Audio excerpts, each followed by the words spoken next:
और अब बात साबरकांठा से। प्रधानमंत्री मोदी ने जिस तरह से कांग्रेस पर हमला किया है उसकी कर लेते हैं। साबरकांठा से पीएम मोदी का कांग्रेस पर बड़ा हमला।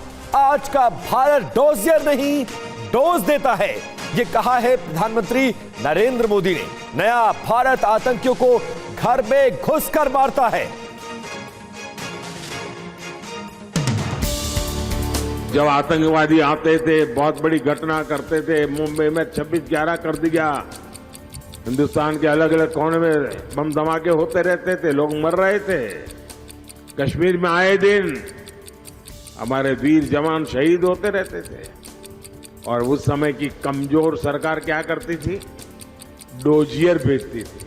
आज का भारत आतंक के आकाओं को डोजियर नहीं डोज देता है और घर में घुस करके मारता है।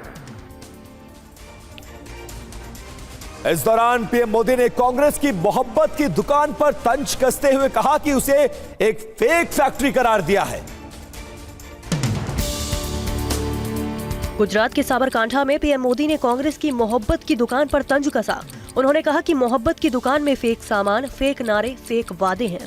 इस पार्टी और पूरा उनका इंडी गठबंधन एक फेक फैक्ट्री बन चुका है।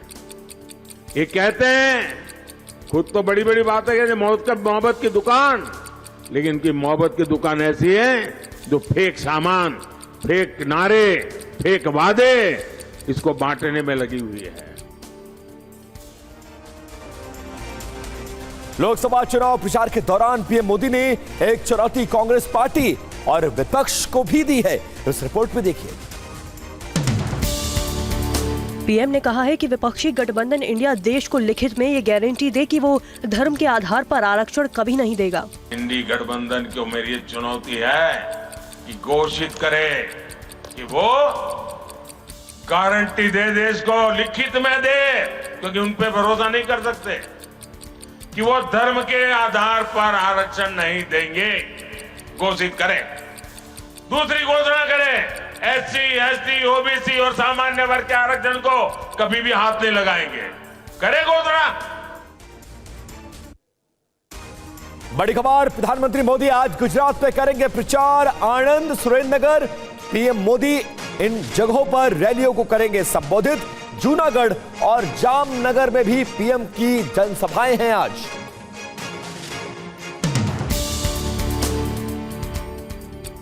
लोकसभा चुनाव प्रचार अभियान के तहत प्रधानमंत्री मोदी आज गुजरात के दौरे पर हैं। कार्यक्रम के मुताबिक पीएम मोदी आज सुबह करीब 11 बजे गुजरात के आणंद में एक चुनावी जनसभा को संबोधित करेंगे। पीएम दोपहर करीब 1 बजे सुरेंद्रनगर में जनसभा को संबोधित करेंगे। करीब 3:15 बजे पीएम मोदी जूनागढ़ में चुनावी रैली में शामिल होंगे। इसके बाद पीएम शाम करीब 5:15 बजे जामनगर में जनसभा करेंगे। पीएम बीजेपी उम्मीदवारों के समर्थन में प्रचार करेंगे। तीसरे चरण के मतदान में 7 मई को गुजरात की 25 लोकसभा सीटों पर वोटिंग होगी। गृहमंत्री अमित शाह आज उत्तर प्रदेश के दौरे पर है। बरेली के रामलीला मैदान में गृहमंत्री अमित शाह की जनसभा है। बदायूं के इस्लामिया इंटर कॉलेज ग्राउंड पर भी वो जनसभा को करेंगे संबोधित। सीतापुर के लहरपुर में प्रधानमंत्री मोदी की भी जनसभा है। केंद्रीय गृह मंत्री अमित शाह आज प्रचार अभियान के तहत उत्तर प्रदेश का दौरा करेंगे। कार्यक्रम के मुताबिक गृह मंत्री अमित शाह आज बरेली के रामलीला मैदान पर दोपहर करीब 12:30 बजे जनसभा को संबोधित करेंगे। गृह मंत्री आज दोपहर करीब 2:15 बजे बदायूं के इस्लामिया इंटर कॉलेज ग्राउंड पर चुनावी सभा को संबोधित करेंगे। इसके बाद गृह मंत्री शाह सीतापुर पहुंचेंगे, जहां शाम करीब 4 बजे लहरपुर में एक जनसभा को संबोधित करने का कार्यक्रम है। गृह मंत्री शाम को लखनऊ में 5वें चरण की सीटों की तैयारियों को लेकर संगठन के पदाधिकारियों के साथ बैठक कर सकते हैं। गृहमंत्री अमित शाह ने हैदराबाद से बीजेपी प्रत्याशी माधवी लता के समर्थन में चुनाव प्रचार किया। उन्होंने कहा कि किसी को डरने की जरूरत नहीं है। किसी में भी हैदराबाद में किसी भी व्यक्ति को छूने की हिम्मत नहीं है। केंद्रीय गृह मंत्री अमित शाह ने हैदराबाद में बीजेपी उम्मीदवार माधवी लता के समर्थन में रोड शो किया और माधवी लता को भारी बहुमत से जिताकर संसद भेजने की अपील की। माधवी लता को प्रचंड बहुमत से चुनकर भेजे और हैदराबाद को 7 अर्थ में रजाकारों से मुक्ति दिलाने का काम करेंगे। भाइयों और बहनों, मैं तय कर जाता हूं, किसी को डर रखने की जरूरत नहीं है। केंद्रीय गृह मंत्री अमित शाह ने कर्नाटक के हुबली में नेहा हिरेमथ के माता पिता से मुलाकात की। परिजनों ने गृह मंत्री से लड़कियों के खिलाफ अपराधों को रोकने के लिए नेहा के नाम पर कानून लाने की अपील की है।